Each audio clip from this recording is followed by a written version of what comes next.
রোজা রাখা অবস্থায় আপনি বেশি বেশি জিকির করবেন। কি করবেন? সুবহানাল্লাহ পড়বেন, আলহামদুলিল্লাহ পড়বেন, আল্লাহু আকবার পড়বেন, লা ইলাহা ইল্লাল্লাহ পড়বেন, লা হাওলা ওয়ালা কুওয়াতা ইল্লা বিল্লাহ পড়বেন, পড়বেন হাসবিয়াল্লাহু ওয়া নি'মাল ওয়াকিল, সুবহানাল্লাহি ওয়া বিহামদিহি, সুবহানাল্লাহিল আযীম, সুবহানাল্লাহিল আযীম ওয়া বিহামদিহি, পড়বেন আস্তাগফিরুল্লাহ ওয়া আতুবু ইলাইহি, আস্তাগফিরুল্লাহ ওয়া আতুবু ইলাইহি, পড়বেন লা ইলাহা ইল্লাল্লাহ ওয়াহদাহু লা শারীকা লাহু লাহুল মুলকু ওয়া লাহুল হামদু ওয়া হুয়া আলা কুল্লি শাইইন কাদির। পারা যাবে না ইনশাআল্লাহ? বেশি বেশি পড়বেন। রোজা রাখা অবস্থায় আপনি বেশি বেশি জিকির করবেন। কি করবেন?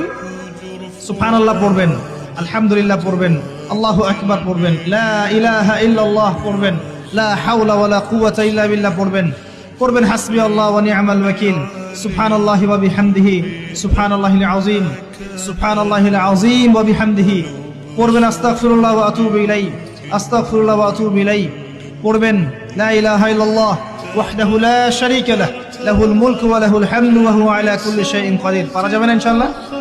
বেশি বেশি পড়বেন।